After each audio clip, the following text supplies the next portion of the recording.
Hello YouTube, how are we doing today? It's Vito here with more episode 7 content. Today guys, we're gonna go into the balance adjustments that has just been announced within a few hours. I skimmed through it, so I have some ideas, but let's just go through it. Here are our heroes, artifacts, etc. that we're gonna go through. For 5-star Moonlight, Desert Jewel Bazaar, 5-star Covenant, Haste, Chokes, Valencia. 4-star Moonlight is Wonder Soul, and 3 stars are Montmorency, Ross, and their SCs. For Artifact, the 5 stars are Time Matter and Snow Crystal. For 4-star, it's Eternist. Without further ado, let's get right into it. For Desert Jewel Bazaar, his S1 just plain simple 35% chance to stun, now has a chance to recover health of all allies and it scales off target's max health and the caster's attack, but the healing is decreased and the soul burn is changed so that from attacking all enemies originally to just straight up increase healing amount for the same amount of souls. For his S2, which originally was a passive, which states basically the exact same thing that his changes to his S1 is, now they basically removed that passive completely and turned into a Desert Storm, which is now a skill, I'm assuming by reading, which states when Sandstorm inflicts barrier inversion on all enemies, which is, I believe, a new debuff, has an 85% chance to decrease hit chance for 2 turns, and when target is granted a barrier, when using the skill, grants an extra turn to the caster. Yeah. And basically what basic barrier inversion does is that it inverts barriers, any barrier, into damage. Cannot be resisted, and whether the attack hits or not, it applies to heroes only. Judging just by reading this straightforward, I'm assuming you can take whatever value of barrier that the target has and turn it into damage. So if the barrier can resist like 5,000 points of damage, that means they can take that damage, that shield amount, and turn it into damage. So that 5,000 shield value will become 5,000 points of damage to the actual hero itself. I believe that's how it works. I won't truly understand that yet until I see it live, but that's the gist I'm getting from this. And with that, his skills enhanced to a complete change. So basically, the healing that he had in his S2 passive is completely gone. And now instead, it's just effect chance, effect chance, effect chance. So that means he has a basic 100% chance to decrease hit chance with all that, and you mold with it.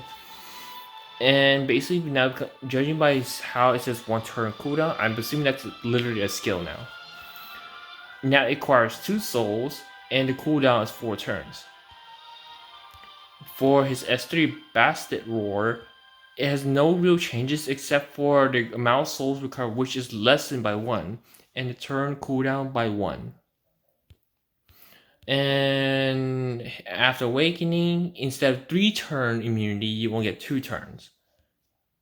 And the amount of soul, everything is staying. The idea is that basically from this statement right here is that DJB, even after his changes where his S3 reduces damage while the S3 is still not on cooldown, that's good. But the problem is, since he's an opener, he's more likely gonna be having that skill down, and which results in enemies can just straight up nuke DJB off the playing field.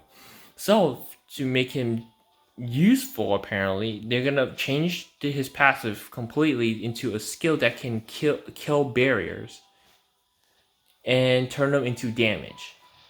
I don't know how well that affect, but if it's as good as it sounds, I think he might be game changing because of all the barrier that's been running around like nuts. His S3, 1 turn cooldown, he has less souls, he has 1 less immunity. But because of the 1 turn cooldown, he can basically cycle that ish. And his S1 basically becomes his S2 passive pre buff or pre adjustments. So I have DGB. I'm okay with him currently, but he's not game breaking and he's kind of hard to use again because after his S3 is down, he has literally no survivability. I'm hoping maybe this could change something. I won't know. Once it comes live, I will be testing him in Guild War, because obviously there's gonna be where berries all are. For the next, it's Haze. Interesting choice. So originally he has a 70% chance bleed for 2 turns and steals buff if the target is an Earth hero. Now that part of the stealing of the typing criteria is completely removed, so that he can guarantee stealing anytime, and has a higher chance. No, it's just a 75% chance. The bleed is completely gone though. Vampire Seal attacks on enemies with the Envoy's Scythe, stripping 2 buffs, and has a 100% chance to bleed twice for 2 turns. Crit hit chance has an 85% chance to death break the target for 2 turns, and the skill cannot trigger counterattack. So originally his S3 can allow him to detonate bleeds on Earth specific targets, and he can apply 3 of them. But now he can strip, he has a chance of death breaking. Again, chance still is like a 50-50 RNG. God, that RNG sucks. And now his S3 can no longer be countered, which is a bonus. In my opinion, that's good. And he gets damage dealt increase. His S1, I don't think it's that big of a change. Like, yes, stealing buff is nice, but how impactful will that be at the end of the day? Like, you can steal certain buffs, but if they're loaded with buffs, the chances of stealing the proper buff is kind of low. For his S3, I like the idea of stripping into bleed and chance of death breaking and cannot be countered. That's pretty loaded kit. But here's the thing, it's an 85% chance of death break. And seeing as the strip and the bleed I believe it has to go to resistance check. I'm pretty sure. So I don't think he's gonna break the game anytime soon. He might be a follow-up after your opener though. That's the idea I'm getting. For chokes, her S1 grants an extra turn now. So wherever her soul burns on her S2, so now it becomes her S1. Her S2 penetrates now goes up to 70% and can heal off the damage she's done. When focus at max, has an increased damage dealt, and she gets also a flat damage dealt increase onto her S2. And there's no soul burn, of course.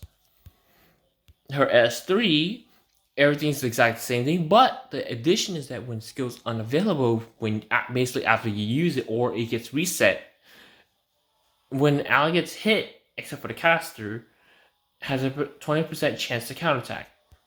So the idea here is that they want to help her promote a chance to actually do something with her S2, and because the fact that before her focus gain is redundant because she just can't get it up fast enough.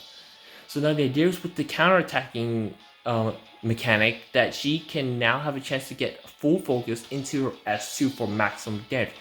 And in case you're against a team with high amount poke, she can then use her S2 at full maximum focus so that she can do massive damage and she can heal off of that. Which is a nice idea, but if you're against an opponent that uses constant counterattacks like Rem, like Billion on counter with Elbrus, or dual attacks, I don't know if chokes will be able to survive the onslaught of all that. Next is Valencia. Her S1 just got reduced damage. Unfortunate. Her S2 she gets a guaranteed Mind Eyes proc at the start of her turn, and after using her S1 with the Mind Eye active, she basically activated Trample like before, but this time Trample inflicts injury, and Mind Eye gives higher effectiveness by 50%, whereas before it has a 30% chance for effectiveness and ER. So basically, the ER is completely gone, and now she is straight up more effectiveness. But unfortunately, trample is all damage also decreased. For S3, basically now it's the same thing except that she has a self CR by 50%. So basically, she can just jump back halfway into the match. So what they say here basically is that they want her to get her mind's eye off early, so that way you can use her S3 to hopefully guarantee stripping off the enemy's buff. And then with that CR, she can go into her S1 into S2 because the fact that she has guaranteed mind's eye. And that the reason why the damage for S1 and trample gets reduced is because of this new way of mechanics for her. I don't think the injury is going to be that significant because of the fact that she has a damage decrease on both her S1 and S2. I don't know how significantly low that will be, but just by the sound of it, I'm obviously saying it's not going to be impactful enough. Especially the fact that she's a bruiser and she's going to be fighting against enemies like Hwoyoung and dual attackers who can just utterly destroy her very quickly. So I don't know. I don't think this is enough. I just don't think this is enough. Also, her option 1E exclusive equipment will be changed from increasing the chance to getting Mind Eye to just self recovery. Yeah, I don't know. The fact that her damage is decreased as well, it kind of hurts this point of her healing. But the fact that it scales off, the healing scales off her HP might be somewhat good. But I don't know if that's enough. For Moonlight 4-star, it's wondrous. So her S1 causes bleed and scales off her speed. Now she get a flat damage increase into a guarantee, or not guarantee, but 50% chance to target. Her S2, I believe, originally reduces CR of the target by 10% and has a 50% chance to grant an extra attack of the same skill. And increased effect chance of that decreased combat by 50% when target is. Oh, no, that's something, yeah. And it scales off speed. Now it has a flat damage increase. Its cooldown is up by a turn, but she can strip a buff and cast it as a buff triggers a dual attack with an ally for the highest attack. Interesting. For S3, after awaken, she can decrease attack into a barrier. Decrease attack, CR decreased by 100% and grants barrier for 2 turns. And the thing is, the barrier isn't scaled by HP or anything. It scales by the caster's level. So it's gonna be generally the same barrier strength no matter what gear you have. And the damage on it is also it decreased. Okay, so the damage on her S3 decreased.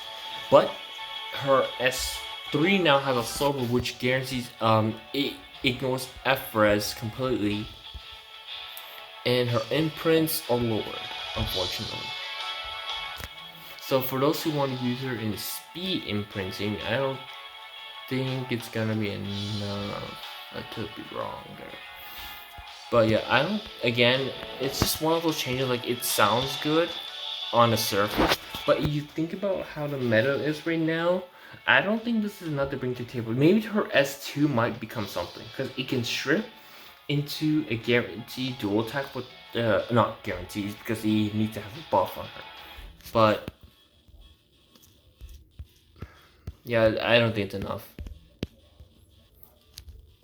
So the idea is that undergo changes to improve her usability, translate to increase stats with existing structure, which damage dealt increased proportion of speed, hence the skill adjusted the base on attack. Do more damage to the caster attack increases. Okay. Her skill 1, instead of bleeding, gets a target. And automatic fire, change of focus fire. Dispose. Oh wait, they changed their name too? I didn't notice that. Wait, did they change the name? Oh, they did change the name for automatic fire to focus fire. I didn't even notice that. Okay. Increase now instead of imprint releases the speed. Wait, that was speed? Oh, it was crit hit chance. Okay, so she's a speed imprinter. I don't know how, is it AoE, like everybody gets a speed imprint, or is it just specific targets? I don't know. I don't use soap. Her EE option 1 grants an extra attack regardless of an enemy debuff when used on a automatic fire to increase target's effect chance of basic shoot. Increase target effect chance of basic shoot for 50. Basic shoot is her S1, so that means a guaranteed chance of targeting. Yeah, not game breaking enough. That's all I can say. Molten Emergency, nobody uses her pre-SC. For SC, attacks enemy with water energy with 50% chance to sleep, not before where it's only 35. So she has a 50-50 to sleep a target. For S2, this is the one that I always confuse with. Before, they can heal into a cleanse, but that doesn't work if they have unhealable. So it makes sense now that they should have done this from the start where they cleanse into a heal. That makes sense. Yeah, that's all. And Awakening is no different, right? Yeah, it's no different. For Solitude Rune, so before it used to increase sleep sources a chance, but that's removed and applied to her S1 directly. Instead, now when attacked by an enemy that is not in a light boss, damage suffered for the caster decreases by 15%. So she has a self-damage mitigation. I can see her being good now, but because of this Solitude Rune, it makes her so that she can't use it against light bosses. So you can't use it on like Wyvern and whatnot. Not that anybody uses her for Wyvern like that. Assist her out of efficiently, stay up longer in battle, earns now this spell's buff and then heals. More stable than 4, damage reduction effects of this hero has a chance to survive longer. Makes sense. I'm gonna skip over Ross into Adventure Ross. Purifying Flame, so this is S3, has increased healing. Wedge Rune has a good chance to grant immunity to caster and ally with a high attack of 2 turns. And now it's the same thing, but the ally with the high attack except for the caster. So I think the idea with that Wedge Rune is that in case he somehow has higher attack than the supposedly higher attack on your team, that way he can apply it to himself and then one other. Instead of like, oops, Ross is higher attack than everybody else, so he gets all of it. I think that's the idea. Maybe they're just trying to fix the wording. For Solitude Rune, originally increased the amount of health recovery by 100% with Purifying Flame into after ally in the back row suffers a single attack and damage suffered is 30% or more max health. They get a barrier for 2 turns. Strength equals to 40% of the caster's max health.